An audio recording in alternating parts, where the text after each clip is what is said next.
Olá, pessoal! Hoje o Portal Síndico Legal traz uma entrevista sobre assembleia de condomínio.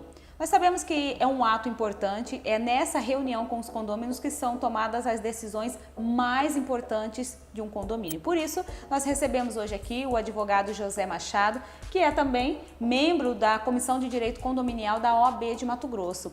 Primeiramente, seja bem-vindo aqui à entrevista do Portal Síndico Legal e estar contribuindo aí com essas informações hoje aqui. Obrigado, é um prazer imenso estar aqui colaborando com o portal e com todos os telespectadores que nos veem. José, nós temos dois tipos de assembleias, que são ordinárias e extraordinárias. Explica pra gente assim, a diferença dessas dois tipos de assembleias. Certo. O legislador originário de 2001, ao editar o Código Civil, já trouxe essa previsão das duas assembleias gerais de um condomínio, as ordinárias e as extraordinárias. As ordinárias geralmente ocorrem no primeiro trimestre do ano e fica a cargo de definir, de deliberar certas questões. Prestação de contas do ano anterior, a previsão orçamentária para o ano corrente e, eventualmente, eleger o síndico e alterar o regimento interno. E as extraordinárias, a qualquer momento, pode ser convocada mediante edital de convocação, que também fica a cargo da convenção, a sua forma de... esse instrumento convocatório.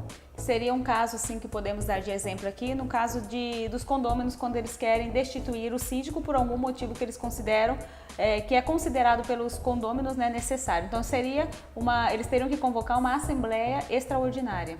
Perfeito, uma assembleia extraordinária mediante um quórum qualificado de 1/4 dos condôminos, né? Hoje, quem pode convocar uma assembleia? O síndico ou 1/4 dos condôminos e faça uma assembleia extraordinária.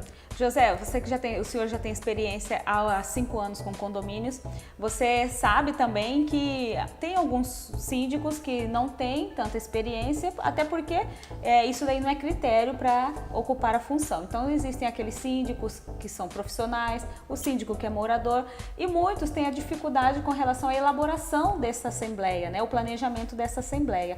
Então é importante fazer esse planejamento e o que deve levar em consideração na hora de fazer esse planejamento. Perfeito. O planejamento hoje em dia é tudo para qualquer coisa que façamos, né? E não é diferente com as reuniões condominiais. Aí que é importante a assessoria jurídica estar presente no dia a dia do condomínio, acompanhando os atos do síndico, inclusive para elaboração, para o planejamento dessa assembleia. O planejamento ela começa desde a elaboração do edital de convocação até o final, que é o registro daquela ata em cartório competente. Eu costumo dizer que o instrumento convocatório, o edital, ele deve ter 3 formas, igual um trabalho acadêmico. Sim. Introdução, desenvolvimento e conclusão. Porque é por aquele instrumento que vai ser convocada aquela reunião com todas as regras a serem seguidas, observando sempre a convenção daquele condomínio e a legislação, né? Então, a nossa introdução do edital de convocação, qualificar o síndico que está convocando, ou 1/4 dos moradores, o condomínio que está sendo convocado, convocando os moradores, o local, a data e o horário dessa reunião, né? Isso seria uma introdução lá no edital. Sim. O desenvolvimento por oportuno seria as próprias pautas que vão ser deliberadas ali. Pautas sempre claras, objetivas. E, por fim, que a conclusão desse edital seria aí as regras que vai nortear aquela reunião. Somente adimplentes podem votar, o número de procurações que podem ser utilizadas, se tem que ser firma reconhecida ou não, que a ausência de algum condômino não desobriga ou de aceitar como tácita, concordância com o que foi deliberado. Então a conclusão desse edital é que vai nortear, sempre seguindo a legislação para não ter nenhum vício e, consequentemente, aquela assembleia for passível de anulação. Por isso a importância da assessoria jurídica para acompanhar. E tudo isso que você falou, elas têm que estar lá em itens, né? E agora tem essa dúvida, quantos itens são permitidos para realizar esse planejamento, para realizar essa assembleia? Não existe um número mínimo ou máximo. Sim. Só que é aconselhável que, no máximo, 4 pautas por reunião. Justamente para não ficar aquela assembleia cansativa, longa, extensa, né? E os dias ideais para uma assembleia terça e quinta são os dias mais que a gente percebe que tem mais demanda assim dos condôminos, mais participação. Também evitar a véspera de feriados, próximo final de semana, datas longas de feriado prolongado, para tentar convencer, de chamar mais condôminos a participar daquela reunião. E horários muito tarde também, Exatamente. Né? Então, a primeira convocação, 7 horas da noite, a segunda convocação, 19h30, é um horário ideal.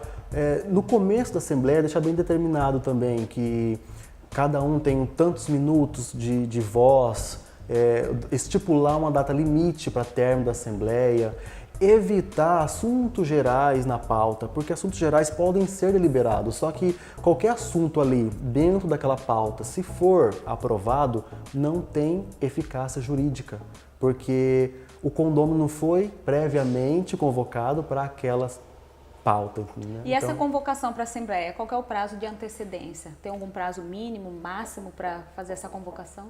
Não existe um prazo mínimo determinado em lei, certo? Contudo, o legislador deixou a cargo da convenção condominial estipular a sua forma de administração, a competência das assembleias e a sua forma de convocação.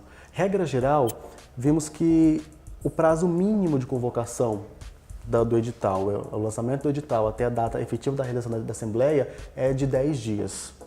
Certo. E todas essas decisões que foram tomadas, já seguiu todas essas regras que você falou antes, aí teve a Assembleia, tomaram essas decisões. Essas decisões, elas entram como lei, elas podem ser também, fazer parte da convenção do condomínio? Ela pode fazer parte da convenção do condomínio, Sim, desde que exista uma pauta específica de alteração de uma determinada cláusula da convenção. E lembrando que para alterar a convenção é preciso um quórum de 2/3 dos condôminos. E as decisões da Assembleia, que é um órgão máximo de deliberação, faz lei entre eles, entre os condôminos, desde que as decisões não contrariem a lei constitucional ou a infraconstitucional, e até mesmo normas da convenção. Ótimo. Então, José Machado, obrigado mais uma vez aqui pela sua participação na entrevista aqui do Portal Síndico Legal, que trouxe essas orientações muito importantes aqui para todo mundo que está acompanhando. Eu que agradeço, muito obrigado. Então é isso aí, pessoal. Essa foi a entrevista de hoje sobre a Assembleia de Condomínio. Você confere essa entrevista e outras entrevistas também no nosso canal do portal sindicolegal.com.